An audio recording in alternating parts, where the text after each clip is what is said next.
러시아가 그 중동에서 나름 지분이 꽤 있었어요. 그런데 우크라이나 전쟁이 지금 장기전으로 왔는데 시리아의 해군기지, 공군기지 지킬 만한 힘이 없었던 거죠. 또 튀르키예가 러시아를 좀 괴롭히거든요. 당연히 우크라이나 편을 들었습니다. 군사 지원도 많이 했고 드론 같은 거. 크림 반도 이쪽 지역이 굉장히 전략적으로 중요하거든요. 오스만 투르크의 통제를 받던 지역이에요. 근데 크림 반도라는데 우리가 가져오지는 못한다 하더라도 러시아가 갖고 와서는 안 된다. 모스크바는 안전하지 않다는 그런 상징의 파괴적인 그런 현상이 되겠죠. 러시아 국민들이나 엘리트 집단의 심리적 안정망을 이제 무너뜨리는 효과가 있다. 정상 외교 일정을 또 교란하려고 했죠. 그것은 이제 국제 무대에서 러시아를 굴욕시키기인데 정밀하고 지속 가능한 공격 수단을 과시한 건 분명히 맞아요.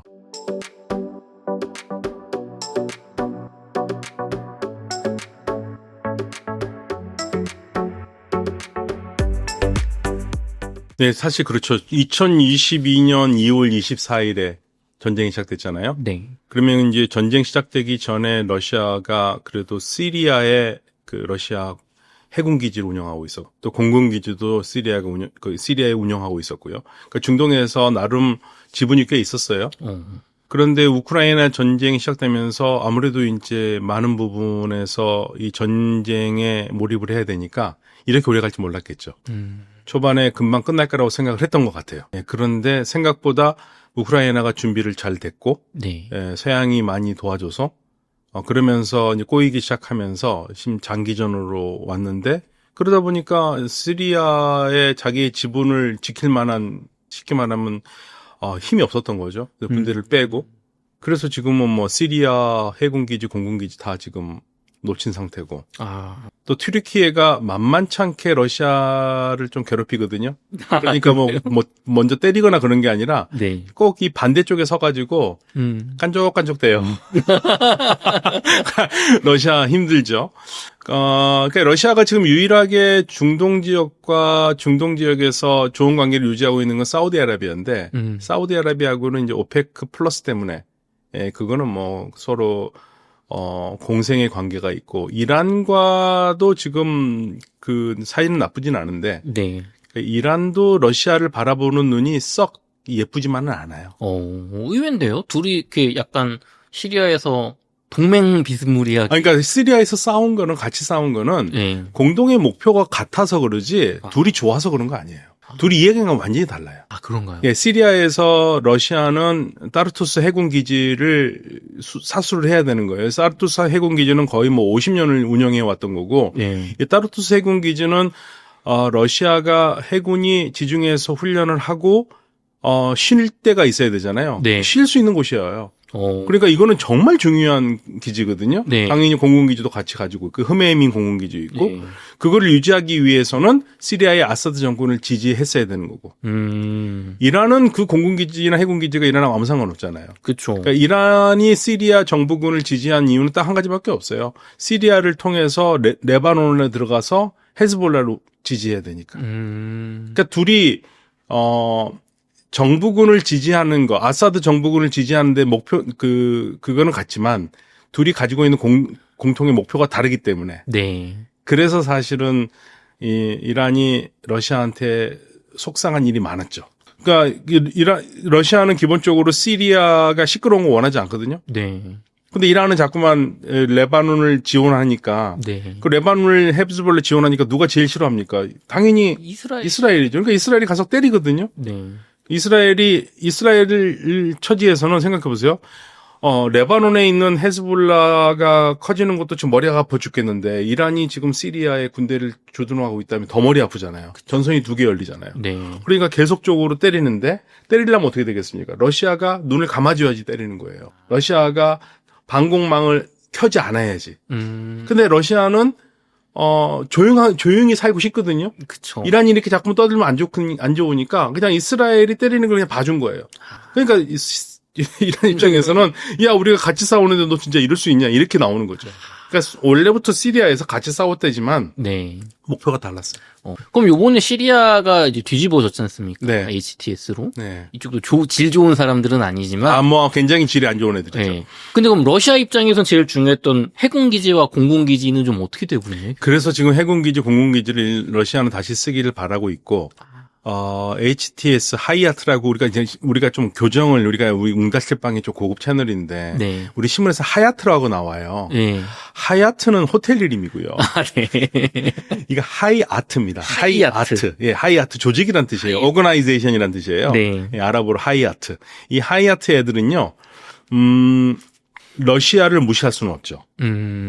그러니까 러시아와 좋은 관계를 유지하고 싶어 하고 러시아와 조건이 잘 맞으면 해군기지나 공군기지 쓰는 것도 크게 반대는 하지 않고 싶은 그런 마음이에요. 그런데 조건이 하나 있죠.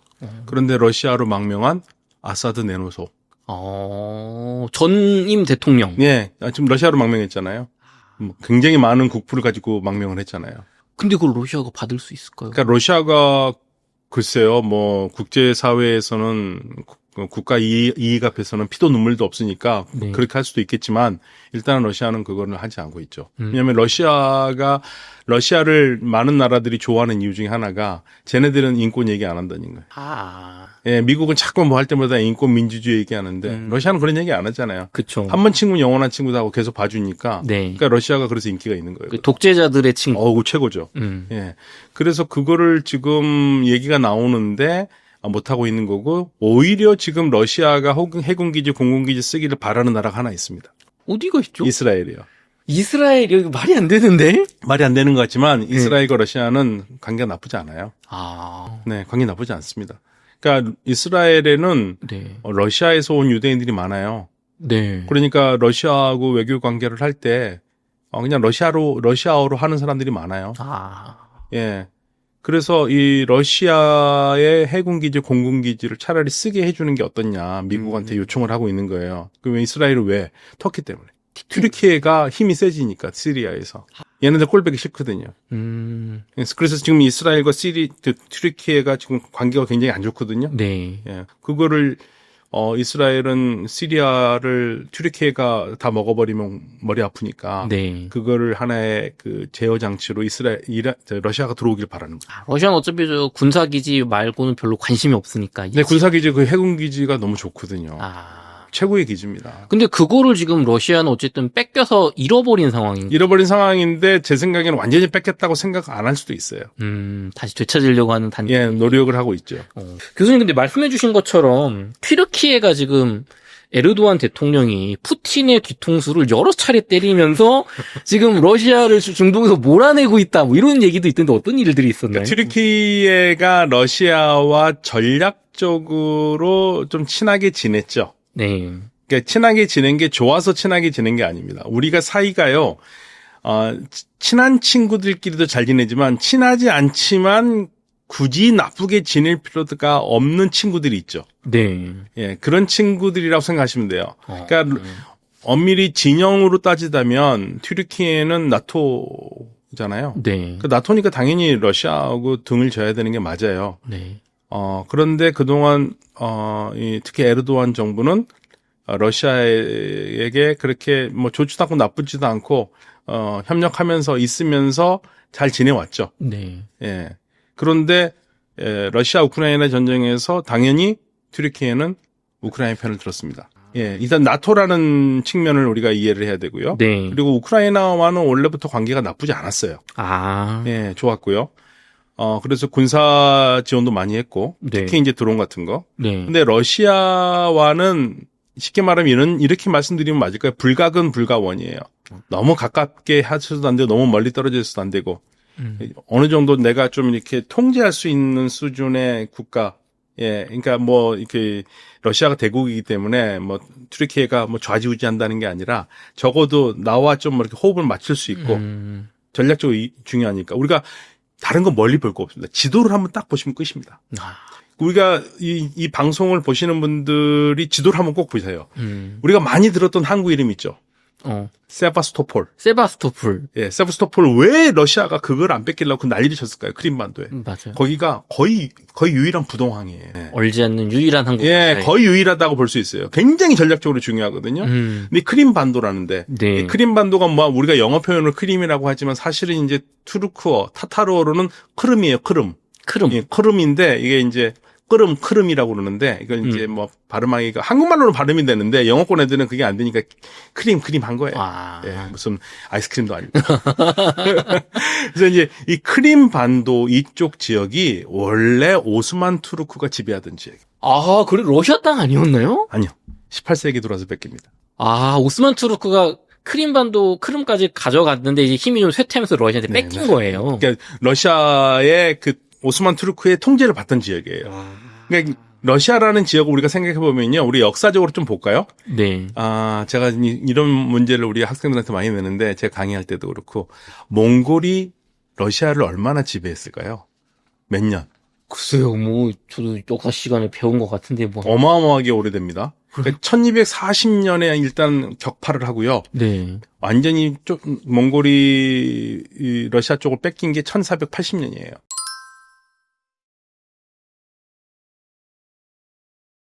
(240년) 동안 지배합니다. 우와, 생각보다 되게 긴데. 굉장히 깁니다. 그래서 나폴레옹이 뭐라고 그랬냐면, 뭐 나폴레옹이 한 말이 아니라고 얘기도 하지만 네. 러시아 사람들의 껍질을 벗기면 뒤에는 몽골 사람의 얼굴이 있다고 할 정도로. 많이 혼혈이 돼서. 예, 혼혈이 돼서. 그런데 이 크림반도 지역은 러시아가 언제 뺏어가냐면 18세기 들어서 뺏어가요.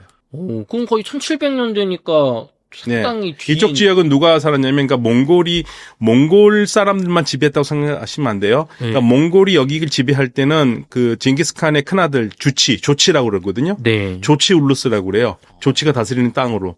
그래서 그거를 이제 조치의 아들인 바투가 다스렸고, 네. 이 바투가 거기를 이제 확실하게 했고, 그러면서 거기를 우리가 보통 킵차크 지역이라고 부르기도 하고, 네.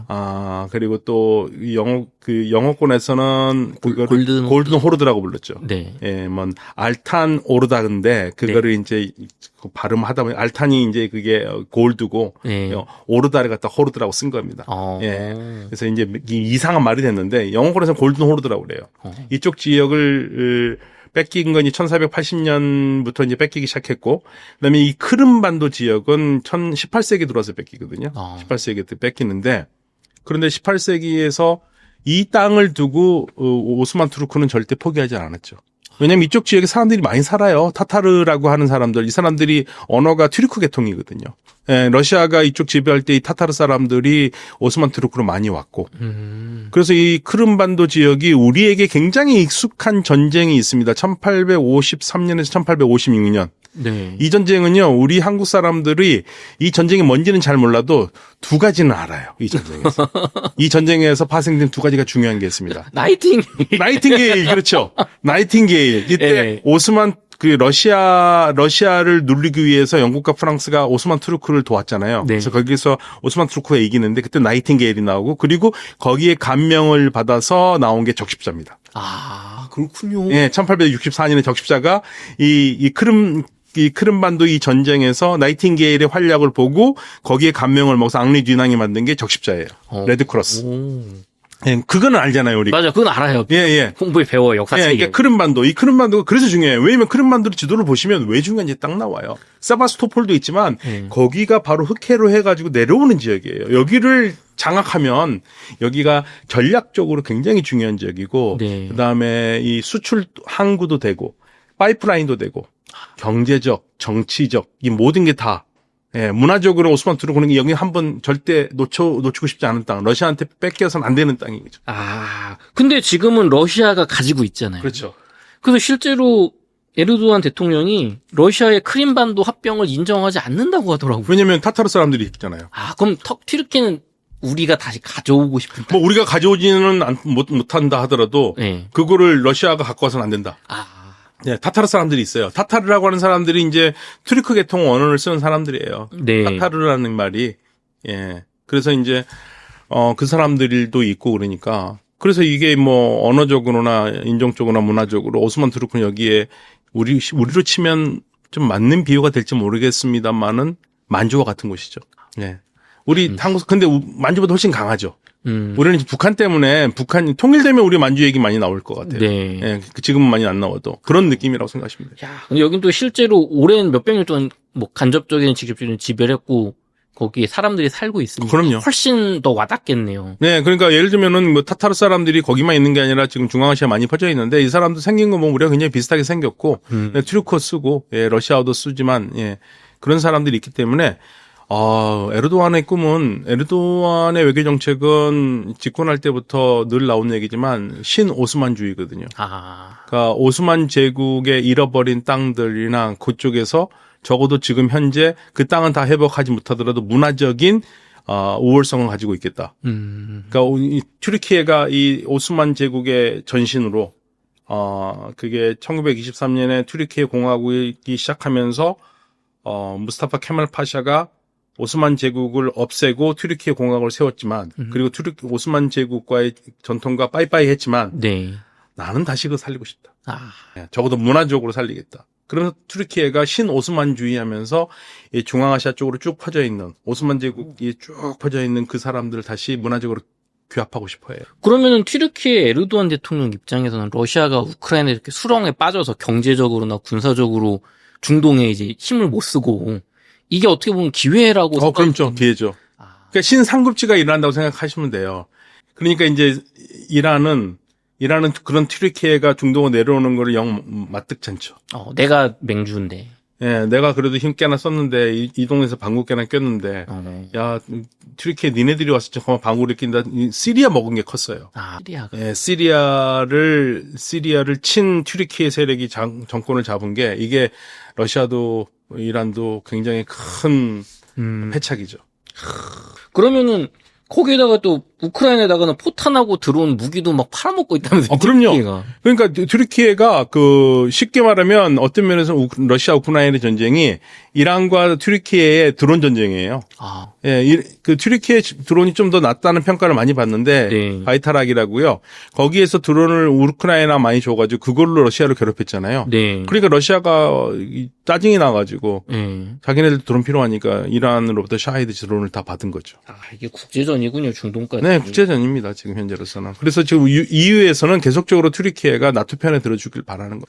그럼 또 서방 입장에서는 좀 불안불안하지만 그래도 러시아 견제해 주니까.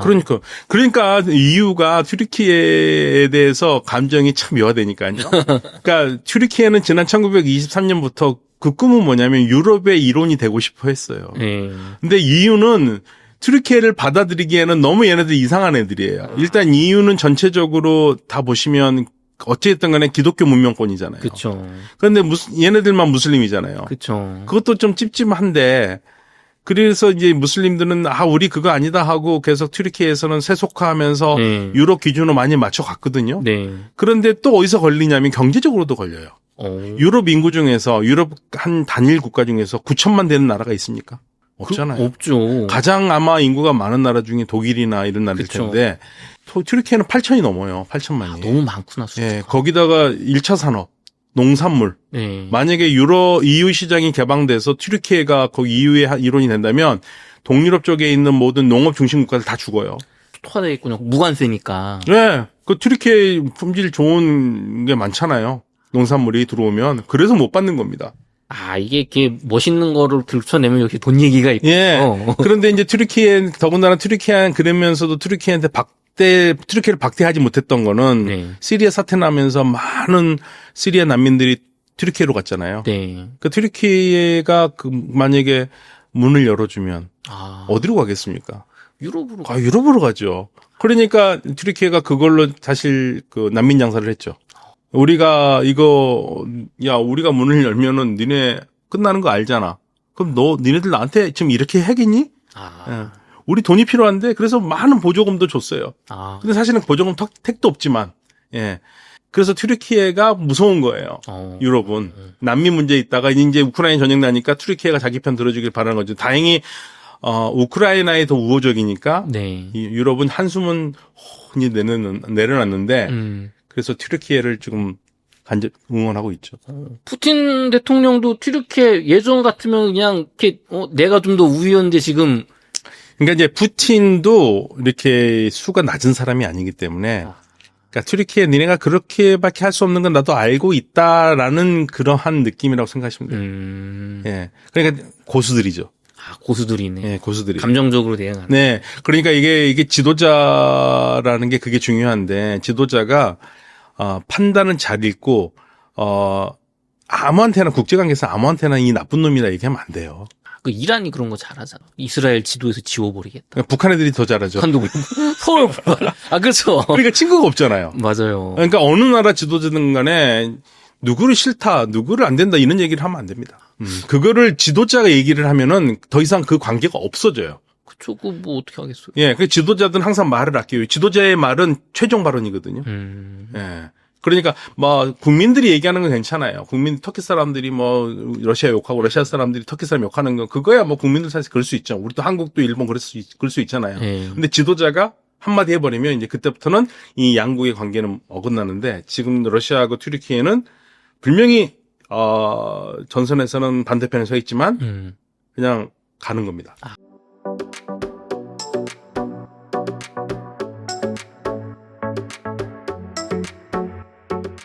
최근 우크라이나가 모스크바 공항 4곳을 동시에 마비시켰죠. 도심 피해는 없었지만 의도적으로 모스크바도 공격 가능하다는 메시지를 던진 작전처럼 보이는데요. 교수님께서는 어떻게 해석하셨나요? 예, 뭐 사실은 이 문제를 제가 제 블로그에서 한번 다룬 적이 있습니다. 저는 그때는 이제 미국 유럽 사령부의 육군 사령관, 그러니까 유럽 사령부 사령관은 포스트하고 그 밑에 육해 공군 사령관이 있다 치면 이제 그 육군 사령관 3스타 출신인데 그분이 이제 한번 뭐 전성기를 행사할 때 거기에다가 때려야 된다 이런 주장을 하길래 제가 이제 그분 그걸 인터뷰 영상을 깔고 이제 한번 구독자들한테 문의를 해봤어요. 이런 주장을 하는데 어떻게 생각하냐. 그리고 제가 그 다음 날에 이제 제 의견을 말씀드린 적이 있는데 사실은 이 지금 2부에서 말씀드린 전체 주제가 여러분들의 어떤 시각을 조금 시야를 확산할 필요가 있다. 확대할 필요가 있다는 점에서 좀 이제 의미가 있습니다. 일단 첫 번째 질문을 하신 대로 모스크바는 안전하지 않다는 어떤 그런 상징의 파괴적인 그런 현상이 되겠죠. 만약에 드론을 공격을 하고 이렇게 했다지만 특히 이제 전성기 행사 때 공격하겠다고 젤렌스키가 이야기를 했으니까 나중에 이제 취소를 했지만은 그런데 사실은 뭐 전쟁 3년 동안 모스크바 자체는 안정권이었죠. 거기 모스크바엔 또 방공망이 발달돼 가지고 잘 막고 있습니다. 물론 뭐 방공망이랑 항상 뚫리기 마련이기 때문에 대략 뭐 거의 대부분 막아낸다는 거죠. 한두 개는 뚫리기도 하거든요. 그래서 전선에서 멀리 떨어진 수도조차도 예가 아닌 것을 이제 젤렌스키가 이야기를 함으로써 전 세계에 알리게 됐고 실제로 근처에 몇 군데 이제 또 뭐 어떤 저런 이제 아파트 같은 데 떨어지기도 하고 했으니까 뭐 그럴 수도 있죠. 그런데 이게 그 러시아 국민들이나 엘리트 집단의 심리적 안정망을 이제 무너뜨리는 효과가 있다. 이렇게 생각하는 게 일반적인 것 같아요. 그래서 이거는 이제 실제 피해보다 이제 국가 통제 이미지를 잘 관리하고 있는 거를 이제 균열시키는 그런 노림수다. 예를 들어서 워싱턴에 뚫리는 거랑 뭐 평양에 뚫리는 거랑 이렇게 평양에 뚫리면 난리가 나겠죠.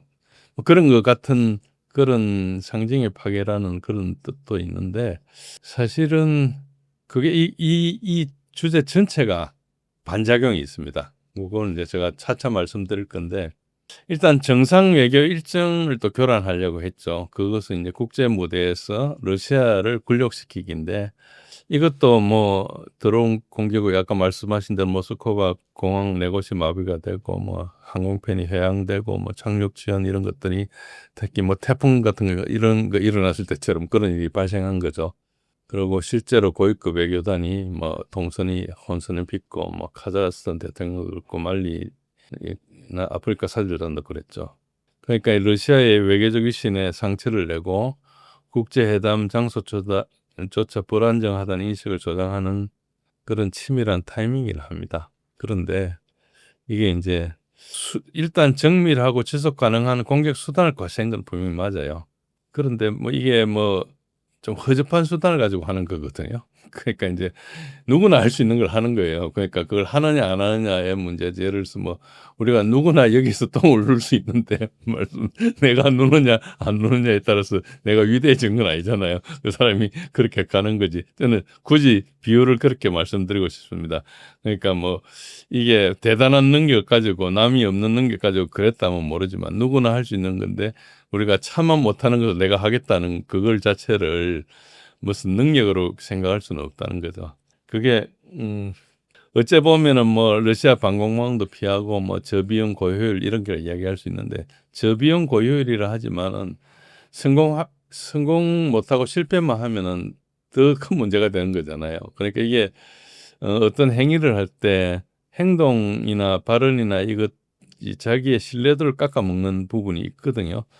그런 부분이 있기 때문에 이게 과연 맞느냐 그런 의심도 있고 한편으로 우리는 장거리 정밀 타격을 할 수 있다 이런 것을 계속 메시지를 던져주면은 적국인 러시아 입장에서는 상당히 피곤하게 되고 그렇다면은 뭔가 행동을 바꿀 수 있게 되고 이렇다면 그게 이제 인지전이라 그래요. 우리가 군에서 전쟁을 다룰 때 카그니티브 워페어라 그래가지고 사람의 생각을 마비시키는 거 어쨌든 심리전 비슷한데 이제 그 생각하는 구조를 이제 하는 거죠. 우리 억지 이론도 사실 인지전입니다. 북한이 우리한테 핵을 쏘겠다 이렇게 이야기하는데 우리가 이제 북한이 핵을 쏘면 어떤 대가를 할 것이라는 것을 한미가 어떻게 제한하는 것 때문에 겁이 나가지고 못 쏘겠다 그러면 그것도 억지도 인지가 되거든요. 인지전이 되거든요. 그러니까 인지 세계 속에서 이제 다루는 거니까 그렇게 되겠죠. 그래서 뭐 그런 이론도 분명히 있고 전쟁의 방법 중에 하나이긴 합니다. 그래서 합당한 전쟁 방법이긴 합니다.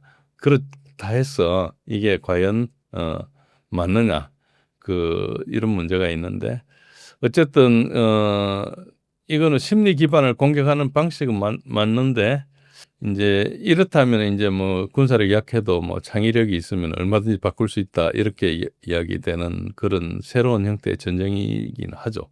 전쟁이긴 한데 문제는 아무나 할 수 있다는 거예요.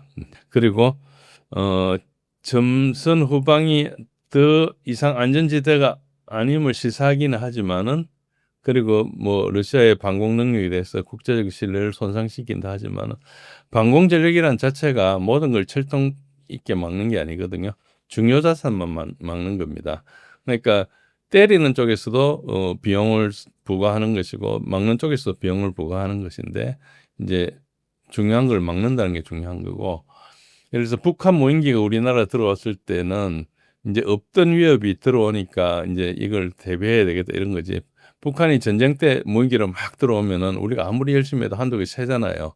그거는 일반적인 현상이라는 거죠. 그래서 이게 예를 들어서 평소에 이런 걸 하면은 문제가 될 수 있어도 전시에 이런 게 일어나는 게 그렇게 크게 영향을 주진 않습니다. 그래서 그게 효과보다 부작용이 저는 더 많다고 생각하는데 지금 평가를 정확하게 할 수가 없어요. 평가하기가 좀 이르기는 한데 저는 부작용이 심하다고 생각하는 것 자체가 일단 이게 일종의 테러리즘 비슷한 거거든요.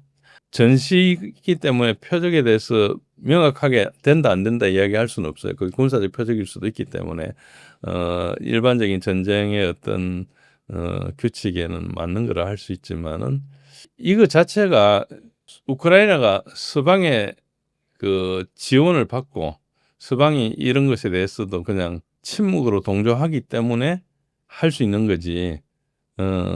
만약에 서방이 지원하지 않고 우크라이나가 그냥 독립적인 나라 같으면 이런 이야기를 하면 통상적인 상황에 국제적으로 완전히 몰면 맞아요. 그러니까 지금은 막 지원을 받고 있지만 아무 관계가 없는 상태에서 이런 이야기를 했다면 지원이고 뭐고 다 끊기는 그런 상황이죠. 국제적인 행사를 방해한다는 것은 그렇게 쉬운 게 아닙니다. 우리가 88 올림픽을 열 때 북한이 우리한테 굉장히 많이 방해했어요. 뭐 여러 가지 형태 폭발물 사건도 우리 두바이에서는 칼기 폭발 사건도 여러 가지를 했는데 그거를 방해한 북한이 사실상 그 뒤로 몰락의 길로 갑니다. 그러니까 이게 국제적인 인식이라는 게 한번 찍히면은 굉장히 나빠져요. 북한이 나쁜 것도 많이 했지만 이게 누적돼 가지고 나중에 나빠진 거예요. 그러니까 거의 불량 국가로 이제 찍혔거든요. 지금 우크라이나가 거기를 가겠다는 거예요. 지금 당장은 서방이 지원을 하고 있기 때문에 이렇게 할 수 있을지 모르지만은 이게 그렇게 좋은 게 아닙니다. 그러니까 한번 해볼 수 있는 거고, 한편으로는 우크라이나가 굉장히 궁지에 몰렸다는 걸 알 수 있죠.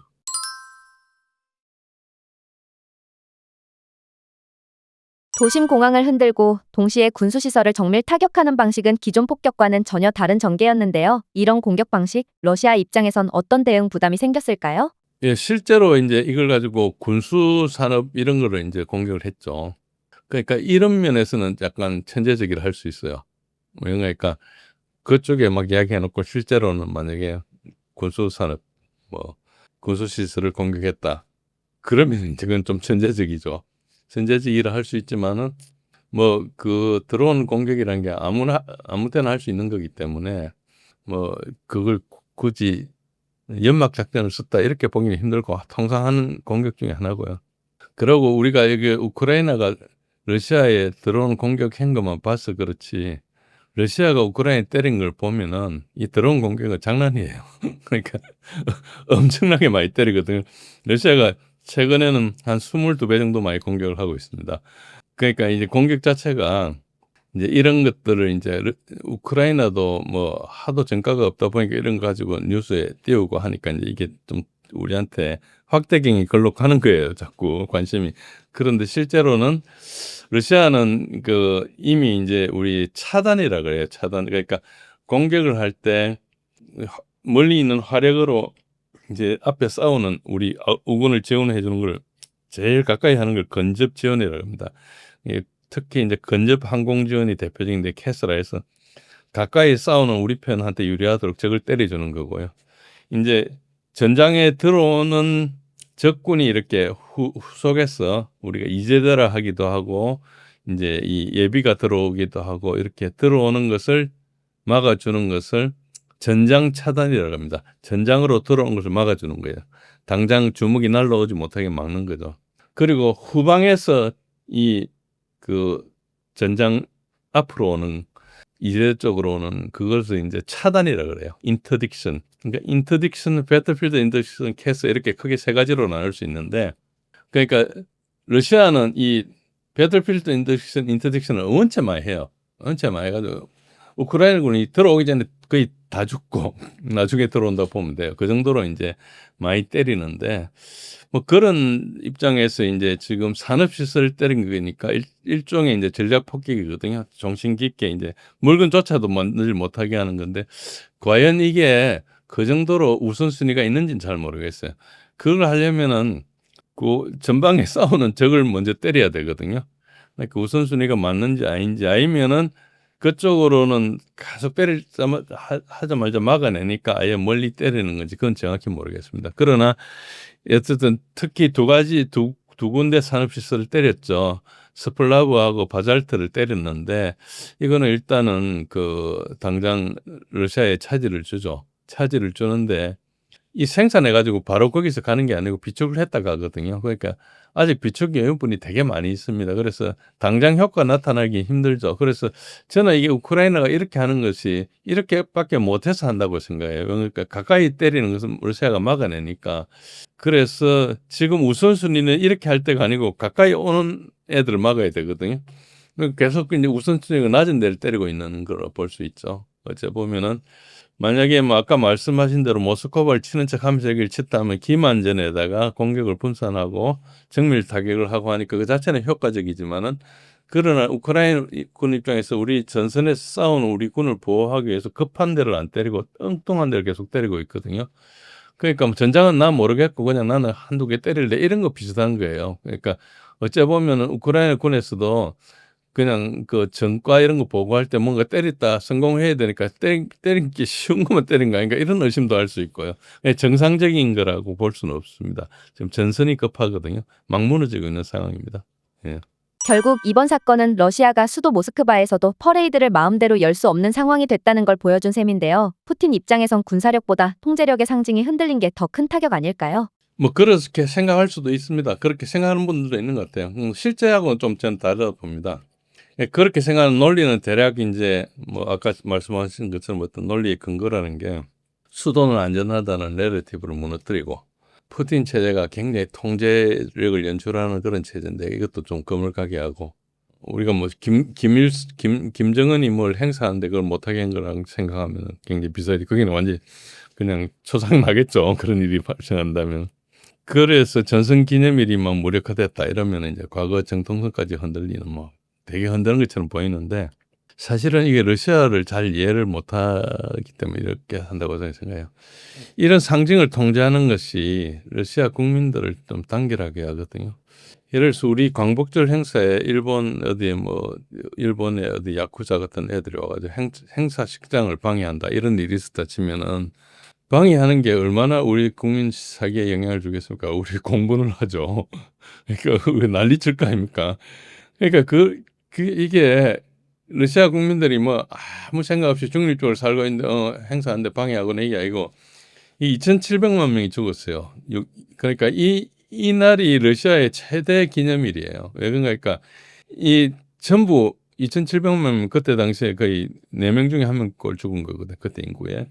그러니까 그 말은 우리 할아버지, 외할아버지, 뭐 외할머니, 할머니 네 사람 중에 1명 죽었다는 거예요. 최소한. 내 형으로 가도 그렇고.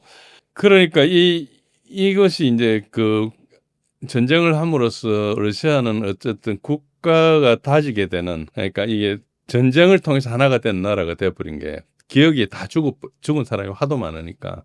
그러니까 여기에 다시 공격을 하거나 이걸 부정한다는 것은 러시아 사람들의 지금 아이덴티티를 공격하는 거거든요. 그러니까 이게 부작용이 더 많죠.